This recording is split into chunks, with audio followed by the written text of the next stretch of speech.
नमस्कार, आप देख रहे हैं पर्वत जन डिजिटल। आपके साथ मैं हूं मीनाक्षी सा। इस वक्त मैं मौजूद हूं कैंट विधानसभा से यूकेडी के प्रत्याशी अनिरुद्ध काला जी के साथ। आपने पिछली 2 वीडियोस में इनको मेरे साथ देखा होगा क्योंकि समाज सेवा के क्षेत्र में बढ़ चढ़कर आगे रहते हैं। अनिरुद्ध काला जी, सबसे पहले तो थैंक यू सो मच कि आपने अपने बिजी शेड्यूल से हमें समय दिया है। Thank you to you too. Anirudh ji, ज़्यादा फॉर्मेलिटीज़ पे नहीं जाएंगे, सीधे सीधे सवाल होंगे और तीखे सवाल होंगे। यूकेडी क्यों ज्वाइन करी? क्योंकि आप इंडस्ट्री एरिया से आते हैं, ठीक है, काफ़ी अच्छा नाम है आपका, एजुकेटेड हैं। उसके बाद यूकेडी में क्यों? क्योंकि यूकेडी अभी तक जो जिस विधानसभा से आप लड़ रहे हैं, कैंट से आप लड़ रहे हैं, तो वहाँ एक पार्टी का इस तरीके से दबदबा है कि लगातार 8 बार वो जीत चुकी है वहाँ। देखिए, यूकेडी से आने का जो मेरा जो मेरी इच्छा थी वो सिर्फ इसीलिए थी कि इस पार्टी का एक गौरवशाली संघर्ष का इतिहास रहा है और जिस राज्य में आज हम लोग फल फूल रहे हैं इस पार्टी की देन है। मैं गर्व से कहूँगा कि इस पार्टी की देन है। आज हम इस राज्य में उत्तराखंड क्रांति दल जो है उसको इस राज्य का पर्याय मान सकते हैं। तो उत्तराखंड क्रांति दल के पास उपलब्धियों के नाम पर बहुत सारी उपलब्धियां हैं और राज्य में राजनीतिक तौर पर सक्रियता हो सकता है हम लोगों की कम रही हो। हम लोग संघर्ष वाली पटकथा से ज़्यादा रहे और राजनीति में हो सकता है कि हम लोगों का इन्वॉल्वमेंट कम रहा है।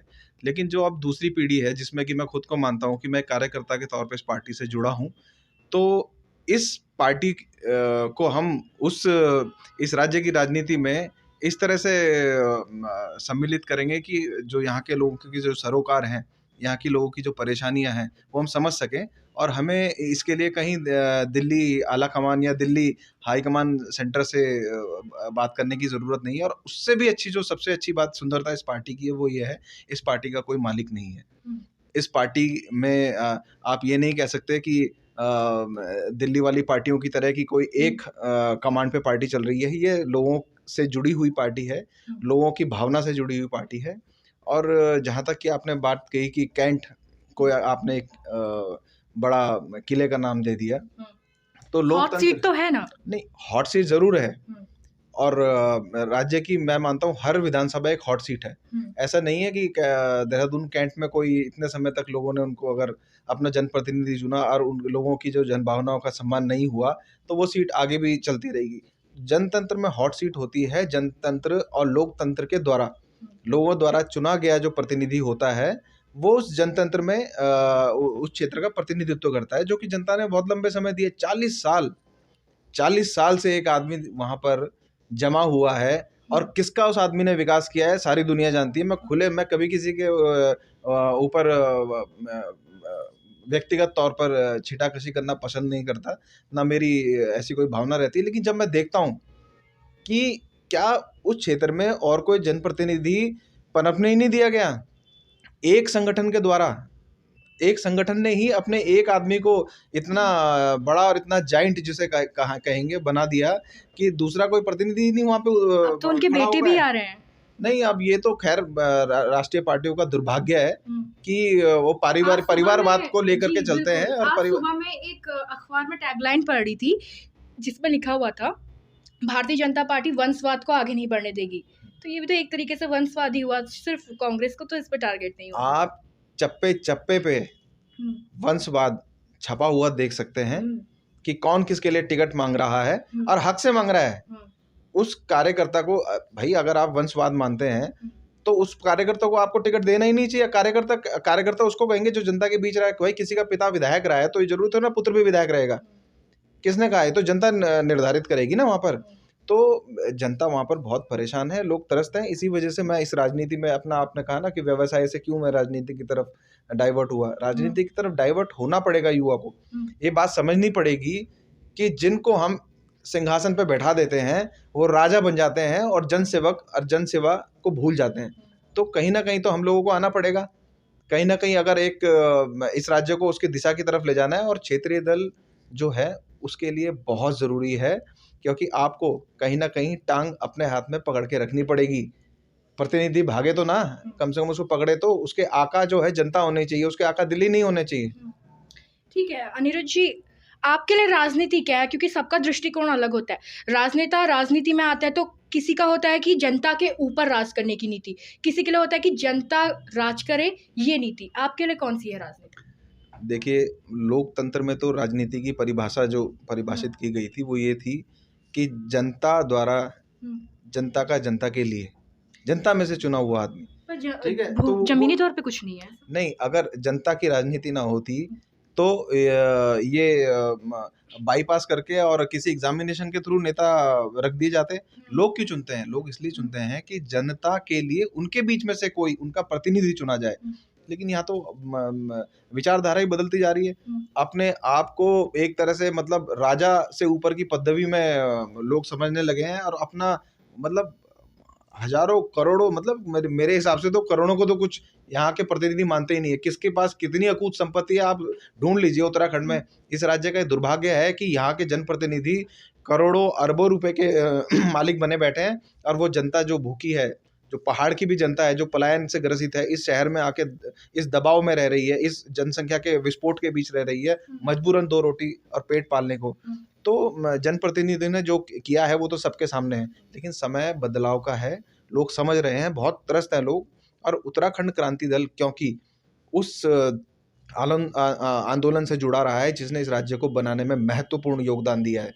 वो आंदोलनकारी लोग, वो जनता जो इस पार्टी के लिए कोई भावना रखती है, आज खुद हमको बुलाकर वो लोग कहते हैं कि आप लोग आइए, प्रतिनिधित्व करिए, और युवा लोग आइए, शिक्षित लोग आइए। तो हम लोग उनकी सेवा के लिए अच्छे से तैयार हैं और लोग हमें स्वीकार भी कर रहे हैं। हाँ, बिल्कुल।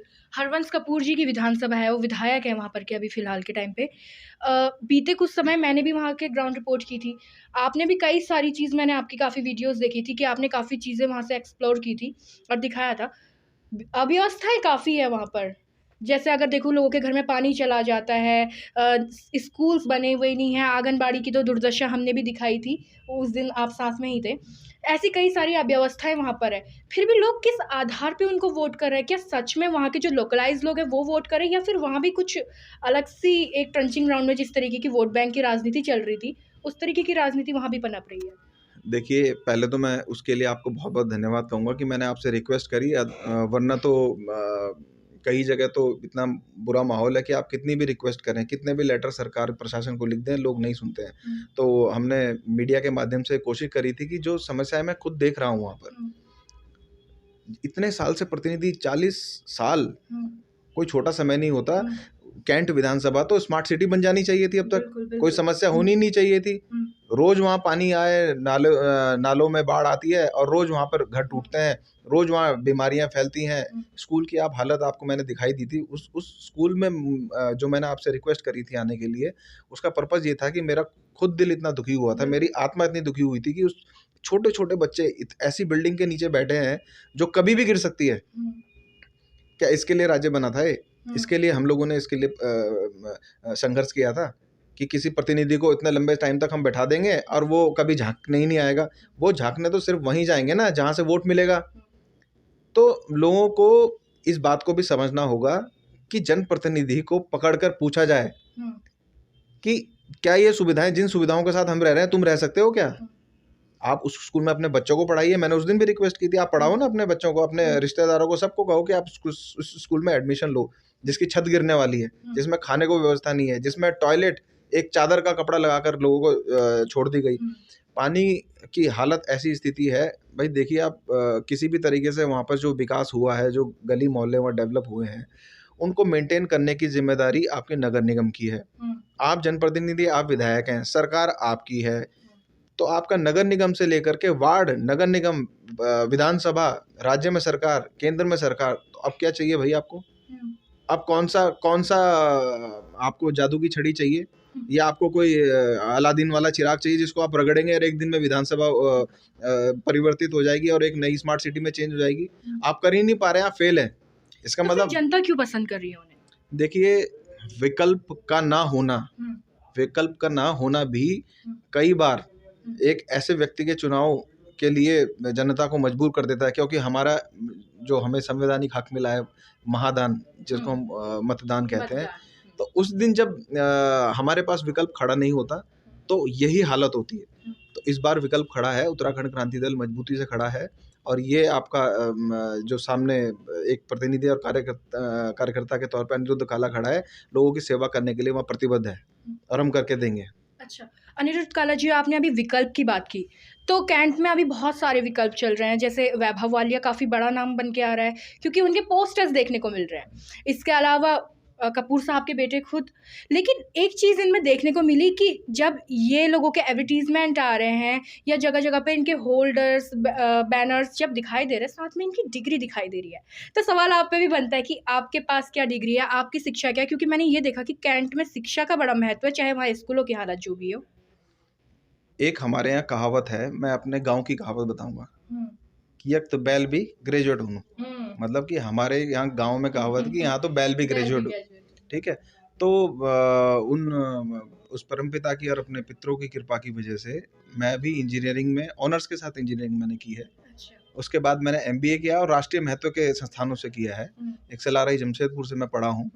भारतीय विदेश व्यापार संस्थान जो मिनिस्ट्री ऑफ कॉमर्स के अंडर आता है, वहाँ से मैंने अंतर्राष्ट्रीय व्यापार में, इंटरनेशनल बिजनेस में मास्टर्स किया है। तो शिक्षा के लिए तो ये तो मुद्दा ही नहीं है मेरे लिए।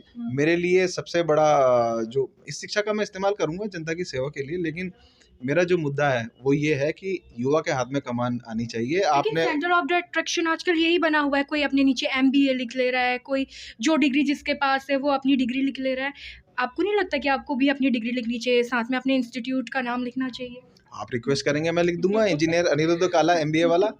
तो वो मैं अच्छा भी लग रहा है। नहीं, इंजीनियर अनिरुद्ध काला MBA वाला मैं लिख दूंगा। लेकिन अगर हम सिर्फ एक अपने शिक्षा की जो डिग्री के लिए लोगों से वोट मांगे तो ये सिर्फ इतनी ये बात हमें शोभा नहीं देती। हम उस परंपरा और सभ्यता से निकले हुए लोग हैं। इस राज्य में शिक्षा की दर पहले से ही बहुत अच्छी रही है। देश और विदेश में इस राज्य के लोग क्या कर रहे हैं वो दुनिया जानती है। आज राज्य केंद्र की सरकारों में भी महत्वपूर्ण पदों पे आपकी बड़े बड़े डिफेंस के पदों पे बैठे हुए यहाँ के लोग हैं। तो शिक्षा के बारे में सवाल उठाने का कोई ये तो कोई बात ही नहीं है। लेकिन हमारी जो भावना है वो है जनसेवा की। इस शिक्षा का जो मैं मानता हूँ कि मैंने अगर अच्छी शिक्षा की है उसका कोई सदुपयोग तो हो, वो लोगों तक तो पहुँचे। इस राजनीति में जो गंदगी है इसकी सफाई करने के लिए, देखिए राजनीति कोई गलत चीज़ नहीं है, ना कोई गलत है, लेकिन इसको परिभाषित इसका जो व्याख्यान है वो इस तरीके का बन चुका है, इतना गंदा हो चुका है कि युवा दूसरी डायरेक्शन में भागता है। राजनीति पूरब में चलती है तो युवा पश्चिम को भागता है। पर मेरी हमेशा ये रिक्वेस्ट रहती है और आज भी मैं ये रिक्वेस्ट आपके माध्यम से कर रहा हूँ कि युवाओं को राजनीति में सक्रिय होना पड़ेगा। वो व्यापार करता हो, वो शिक्षा में हो, किसी न किसी तौर पे वो राजनीति से जुड़े, क्योंकि वो नहीं जुड़ेगा तो बदलाव नहीं आएगा। और अपनी शिक्षा का प्रयोग, चाहे वो आर्ट्स का है, चाहे वो इंजीनियरिंग का छात्र है, चाहे वो मास कम्युनिकेशन का छात्र है, किसी न किसी तरह से राजनीति सक्रियता निभाए।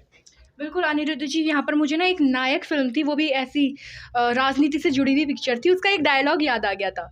उसमें वो बोलते हैं कि जब उनको CM बनने की बात चलती है, लोगों की काफ़ी प्रशंसा वो पाते हैं उसके बाद CM, एक दिन के CM बनने के बाद, तो उसमें डायलॉग कुछ यूँ है कि राजनीति एक दलदल है, जितना आप उसमें जाओगे उतना धंसते जाओगे। लेकिन आज युवाओं की सोच भी यही बन चुकी है। बिल्कुल आपने सही बात कही है।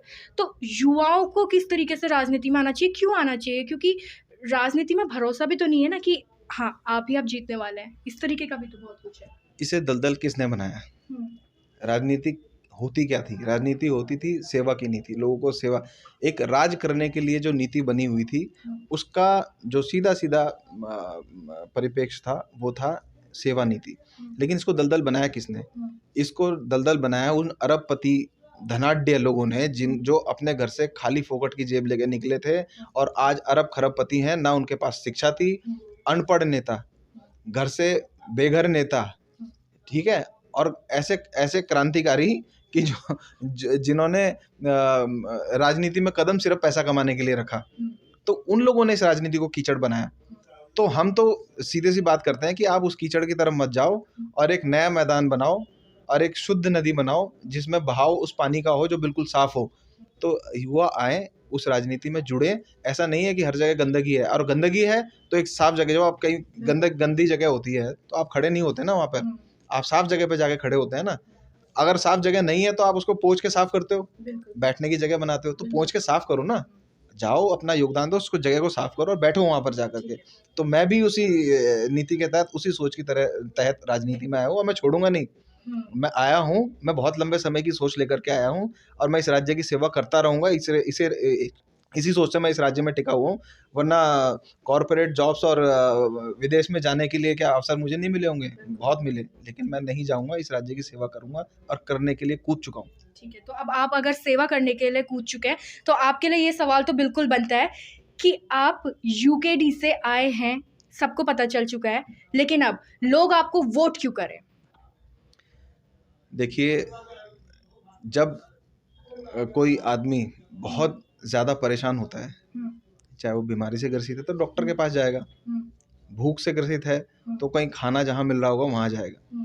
आज लोग त्रस्त हैं गंदी राजनीति से, ऐसी राजनीति से जो खुद का विकास तो जरूर कर रहे हैं, दूसरों का विकास नहीं कर रहे हैं, जो खुद के घरों की अपने परिजनों को राजनीति में अपनी गद्दी, जिसको कोई गद्दी बोलेंगे, गद्दी नशीन करने के लिए तैयार बैठे हैं, उन लोगों से त्रस्त हैं। क्यों जनप्रतिनिधि एक आम आदमी नहीं बन सकता? क्या परिवारवादी चलता रहेगा हमेशा? तो वो लोग परेशान हैं, तो वो क्यों नहीं चुनेंगे? उनको एक सही विकल्प मिलना चाहिए। अगर उनको अनिरुद्ध काला में एक सही विकल्प दिखता है तो वो विकल्प दिख जाएगा, लेकिन आप उनके लिए ऐसा क्या करने वाले हैं? क्योंकि मैंने जितने प्रत्याशियों से बात की, सबके अपने अपने एजेंडे होते हैं कि मैं ये करूंगा, मैं वो करूंगा। आपका क्या कुछ कहना है? कि एक तो कहते हैं कि लुभाने वाली चीज़, क्योंकि अभी राजनीति का समय है तो लुभाना तो पड़ता है। दूसरा ये होता है कि हाँ, ये चीज़ करनी है। देखिए, पूरे मैनिफेस्टो की मैं जहाँ तक बात करेंगे, अगर मैं पूरे राज्य के प्रति बात करूंगा तो मेरे पास इतना कुछ कहने को है कि घंटों निकल जाएंगे, लेकिन मैं अपनी विधानसभा तक सीमित रहता हूँ और मैं बताता हूँ। मैं अपनी विधानसभा के सबसे पहले युवा, किसी भी क्षेत्र की उन्नति के लिए उस क्षेत्र का युवा साथ में होना बहुत जरूरी है। तो सबसे पहले उस युवा को जोड़ूंगा और रोजगार से पहले स्वरोजगार के लिए उनको तैयार करूंगा। क्यों एक विधायक निधि से इंक्यूबेटर की स्थापना नहीं की जा सकती है? क्या सीड फंडिंग की व्यवस्था नहीं की जा सकती? की जा सकती है। बहुत सारे संस्थान है मदद करने को खड़े हो जाते हैं, आप पहल तो करो, आप इंक्यूबेशन सेंटर खोलो। जिसको छोटा काम खोलना है दर्जी का, वो दर्जी का खोले। किसी को अगर अपना कोई मैकेनिकल वर्क, इलेक्ट्रिकल वर्क, कोई शॉप खोलनी है, किसी को कोई अदर वर्क खोलना है, उसके लिए उसको सपोर्ट तो करो, लेकिन ये व्यवस्था तो प्रतिनिधि को करनी है ना, विधायक को। तो वो इंक्यूबेशन सेंटर खोले या वो सपोर्ट सेंटर खोले या वो व्यवस्था के लिए एक संस्थान खोले कि उन युवाओं को वहाँ से स्वरोजगार के लिए आप प्रेरित कर सकें। दूसरा, हमारा क्षेत्र जो है, मैं जब इस विधानसभा में घूमता हूँ मैं देखता हूँ इतने सारे रिटायर्ड मिलिट्री पर्सनल, ब्यूरोक्रेट्स, बहुत सारे लोग हैं। क्यों नहीं आप इनको एक कम्युनिटी में जोड़ लेते? आपके पास विधानसभा में फंड भी है, इनके अनुभव का लाभ उठाएं आप लोग। आपके यहाँ सड़कें बनती हैं, सड़कें क्यों आप एक एश्योरिटी प्लान नहीं बनाते कि आप क्वालिटी एश्योरेंस प्लान हर जगह बनता है। मैं तो इंजीनियरिंग का छात्र रहा हूँ, तो क्वालिटी एश्योरेंस प्लान सबसे पहले बनता है कि सड़क बन रही है तो टिके। सड़क बार बार बनाते रहना कोई विकल्प नहीं है कि आप 6-6 महीने में बनाओ और मेडल हासिल करते रहो। हर 6 महीने सड़क बना रहे हैं, अरे ये तो डूब मरने की बात है। आप 6 महीने में सड़क क्यों बना रहे हो? टिकी क्यों नहीं आपकी सड़कें? आप उस फंड को दूसरी जगह इस्तेमाल करो ना। आपकी जो बस्तियां हैं, हमारे यहाँ जो नाले खाले और बस्तियां हैं, उनका सौंदर्यीकरण क्यों नहीं करते? क्यों उनको डेंगू और बीमारी और मलेरिया के गर्त में आप छोड़ देते हो, टाइफाइड के गर्त में? क्यों उनका उन्मूलन नहीं कर रहे हो? आपकी उनको उन्नति की ओर ले जा रहे हो। आपके जो क्षेत्र है उसमें शिक्षा व्यवस्था के नाम पे डिग्री कॉलेज भी नहीं है। नहीं, डिग्री कॉलेज तो तब होगा ना जब, क्योंकि जनप्रतिनिधि को पता है उसका पर्सनल कॉलेज चलेगा ही नहीं अगर डिग्री कॉलेज यहाँ खुल गया तो। भाई प्राइवेट कॉलेज तो तब चलेंगे ना जब डिग्री कॉलेज नहीं होंगे। तो उसके पीछे क्या नीति है वो आप खुद समझ गए होंगे कि किसका डिग्री कॉलेज है और क्यों नहीं खोला गया। डिग्री कॉलेज खोल सकते हैं। आज हम उस जमाने में जी रहे हैं जब मेडिसिन के लिए आपको डॉक्टर्स के रोज राउंड मारने की जरूरत नहीं है, टेलीमेडिसिन अवेलेबल है। क्यों आप छोटे छोटे एक स्वास्थ्य केंद्र नहीं खोल देते, या कहीं आंगनबाड़ी कहीं अवेलेबल है, प्राथमिक विद्यालय अवेलेबल है, वहीं टेलीमेडिसिन खोल दीजिए। डॉक्टर्स ऑनलाइन कंसल्टेशन देता है, बहुत सारी एनजीओ तो फ्री में कंसल्टेशन दिलवाती हैं, आप खोल दीजिए ना। आप डॉक्टर के पास जाते हैं, वो कंसल्टेंसी में आपको सिर्फ एक दवाई तो लिख के देता है, अगर कोई मेजर प्रॉब्लम है तो आप हायर सेंटर जाइए। हायर सेंटर आपकी विधानसभा में नहीं है, दुर्भाग्यवश। ठीक है, मैं मानता हूँ कि मेरे क्षेत्र में इतने राष्ट्रीय महत्व के इंस्टीट्यूट है, FRI, IMA, ONGC का कितना बड़ा CSR फंड है। क्या आपके जनप्रतिनिधि होने के नाते आपकी जिम्मेदारी नहीं थी कि उसको लोकल में, अब तो नॉर्म्स भी ऐसे बने हुए हैं कि सीएसआर फंड को लोकल में कुछ एक पोर्शन यूज़ करना होता है, तो आपको ओएनजीसी से रिक्वेस्ट करनी चाहिए थी कि हमारे क्षेत्र के लिए आप ये सुविधाएं करें, कंप्यूटर सेंटर बनाएं, स्किल डेवलपमेंट प्रोग्राम्स बनाएं, वहाँ से युवाओं को प्लेसमेंट करके आगे के लिए लेके जाएं। आपकी नीति नहीं है ना, आपको तो सिर्फ उनसे वोट लेना है। और कुछ जगह दुर्भाग्यवश लोगों की नीति ये भी बन गई है, भाई शराब और उसमें बह जा रहे हैं युवा। मेरी उनसे भी रिक्वेस्ट है कि आपको ये शराब वगैरह जो पिलाता है ना, वो एक दिन आपको शराब पिलाता है और फिर पूरा जीवन आपका लील लेता है। बिल्कुल बिल्कुल। है ना, तो आप अपने बुद्धि और विवेक से काम लीजिए। और इस क्षेत्र में जितनी भी समस्याएं हैं उसके लिए एक दिन मैं आपके पास विशेष तौर पे आऊँगा, क्योंकि इतनी लंबी फेहरिस्त है, मैं कागज़ों के साथ आऊँगा। आरटीआई भी मेरे पास कई जगह की रखी हुई है। मैं अभी इन चीज़ों को इसलिए नहीं कहना चाह रहा हूँ कि मैं जब ग्राउंड पे उतरूँगा तो मैं सवाल जवाब उस जनप्रतिनिधि से भी करना चाहूँगा। कई बार मैं डिबेट्स में गया हूँ, जनप्रतिनिधि वहाँ नदारद रहते हैं, आते ही नहीं है। आप रिक्वेस्ट करिए, मेरी भी आपसे रिक्वेस्ट है, आप उनको बुलाइएगा, स्टूडियो में बुलाइएगा, ठीक है ना, स्टूडियो में बुलाइएगा और पूछिएगा कि लेकिन हमारे आमंत्रण पे आए या ना आए। नहीं तो किस बात के जनप्रतिनिधि हैं, वो जवाब नहीं देना चाहते। आप सवालों के जवाब देने से जरा बचते हैं। नहीं, क्यों बचते हैं? क्या चोरी की है क्या? वो तो वही जाने। कुछ खाया है क्या? कोई घोटाला किया है क्या? अब ये तो जनप्रतिनिधि जान सकते हैं। नहीं, जनप्रतिनिधि जानते हैं किया है। क्यों बच रहे हैं सवालों से? इसलिए बच रहे हैं कि कुछ ना कुछ तिनका है, कहीं ना कहीं तिनका है ना। तो आप उस चीज़ को समझिए, हमारे पास विधानसभा में बहुत सारे मुद्दे हैं जिसको लेके लोग हमारे साथ हैं। और अगर मेरी मतलब भावनाओं को अब लोग ये समझ सकें कि ये क्यों राजनीति में है, क्यों जनसेवा के लिए उतरा है, तो ज़रूर मुझे वोट भी देंगे, मेरा साथ भी देंगे और मैं उनके साथ आजीवन उनका एक प्रतिनिधि बन के खड़ा रहूँगा। राजा नहीं बनना है मुझे सेवक बनना है। बिल्कुल बिल्कुल।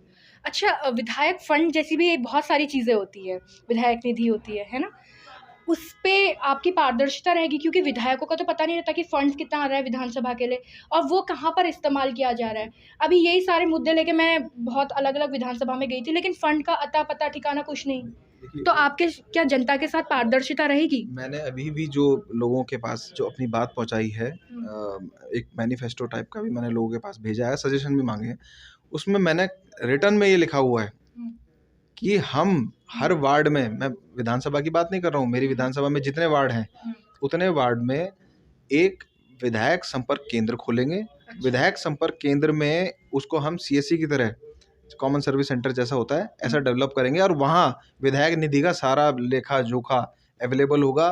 पोर्टल पे भी अवेलेबल होगा, आईटी का ज़माना है, आपके मोबाइल पे अवेलेबल होगा, आप सब देख सकेंगे। और उससे भी आगे जाकर के मैंने ये सोचा है कि हमारी विधानसभा में जो भी खर्च होगा उस क्षेत्र में, उस वार्ड में, उन लोगों के द्वारा उनसे डिस्कशन करके, अगर मैं किसी रोड को 2-3 बार बना रहा हूँ तो वो तो वेस्टेज ऑफ मनी है ना। हम लोगों की जो पब्लिक मनी है जो हम टैक्स के द्वारा सरकार को दे रहे हैं, उसकी वेस्टेज है ना। तो हमें किससे पूछना चाहिए? उस जनता से पूछ करके उसको खर्च करना चाहिए। तो जहाँ वो उस क्षेत्र के जो प्रतिनिधि होंगे उन लोगों से पूछ करके, उनसे विचार विमर्श करके उस बजट को खर्च किया जाएगा। और विधायक निधि तो एक पार्ट है ही। 20 करोड़ रुपए के आसपास का एक विधायक निधि बजट एक विधायक खर्च कर देता है। कहाँ खर्च करता है मैं तो नहीं समझ पा रहा हूँ हमारी विधानसभा में।